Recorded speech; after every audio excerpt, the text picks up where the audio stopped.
कल्याणी व्यास और स्वागत है आपका जनता समाचार में। चलिए रुक करते हैं आज की खास खबरों पर।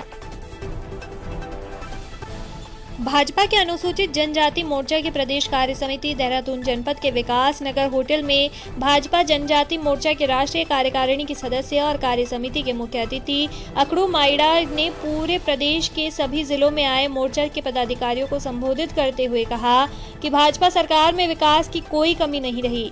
कांग्रेस की सरकार में जनजाति समाज का सुदूरवादी गांवों के रहने वाले लोगों को मूलभूत जैसे बिजली, पानी, सड़क और शिक्षा जैसी आवश्यकताओं से दशकों तक वंचित रहे। केंद्र में मोदी और राज्य में भाजपा सरकार आने के बाद उनकी पहुंच आसानी से हुई है। छोटे छोटे उद्यमों के माध्यम से सरकार की योजनाओं से जनजाति समाज को मुख्य धारा में लाने का प्रमुख प्रयास किया गया। मोदी सरकार ने जिस प्रकार 15 नवंबर को जनजाति गौरव दिवस को मनाने का जो निर्णय लिया, वो हमारे महापुरुषों को सच्ची श्रद्धांजलि है। आगामी चुनाव में हम अपनी रचनात्मक भूमिका निभानी होगी। हमारी रचना से 2022 चुनाव की ऐतिहासिक विजय की गाथा लिखी जाएगी। डबल इंजन की सरकार ने सुदूरवर्ती क्षेत्रों में रह रहे जनजातीय समाज को विकास से सिंचित किया है। भाजपा का कार्यकर्ता देश को सशक्त करने के लिए आहुति और संगठन को मजबूत करने के लिए दशकों से लगा हुआ है और आगे भी प्रयास होना चाहिए।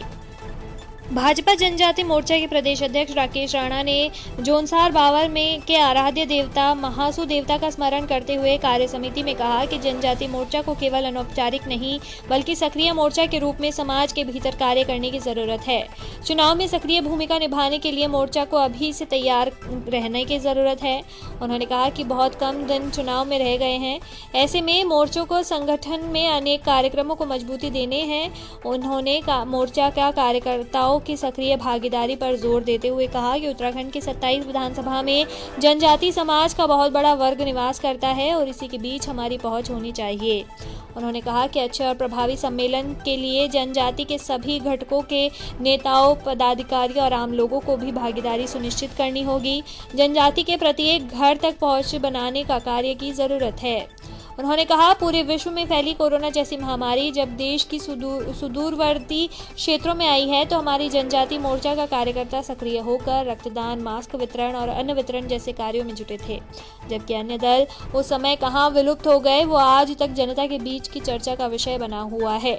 हमारी कल्याणकारी 6 जिलों में बनी हुई है और प्रत्येक जिले का कार्यकर्ता निरंतर समाज के हितों की प्राथमिकता को लेते हुए कार्य कर रहा है। नीति माणा जैसे सुदूरवर्ती क्षेत्रों में जब स्वास्थ्य की समस्या उत्पन्न हुई तब हमारे कार्यकर्ता स्वास्थ्य कर्मियों के सहयोग में निरंतर रहे। उन्होंने कहा अटल जी की सरकार में पहले सामाजिक और न्याय मंत्रालय के अंदर जनजाति समाज हुआ करता था, जिसे कि अनेकों कष्टों से जूझना पड़ा। अटल जी के उस समय कहा था कि वनवासी समाज की चिंता करना होगा। उसी को दृष्टिगत रखते हुए 1999 जनजाति मंत्रालय बनाया गया।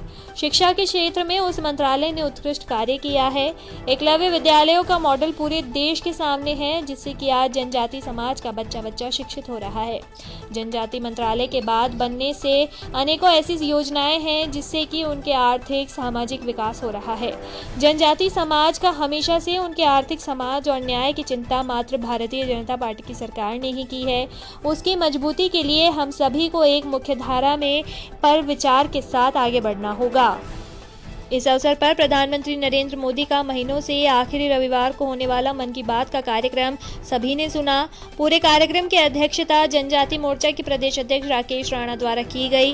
कार्यक्रम का संचालन प्रथम सत्र में प्रदेश महामंत्री अनुसूचित जाति मोर्चा राजेश राणा द्वारा, वहीं द्वितीय सत्र में प्रदेश महामंत्री अनुसूचित जनजाति मोर्चा राजवीर सिंह राठौड़ ने की। इस अवसर पर जनजाति मोर्चा की राष्ट्रीय कार्यकारिणी की सदस्य कमला चौहान, भाजपा प्रदेश मंत्री और अनुसूचित जनजाति मोर्चा के प्रदेश प्रभारी पुष्कर काला, जिला महामंत्री अरुण मित्तल के साथ तमाम लोग मौजूद थे।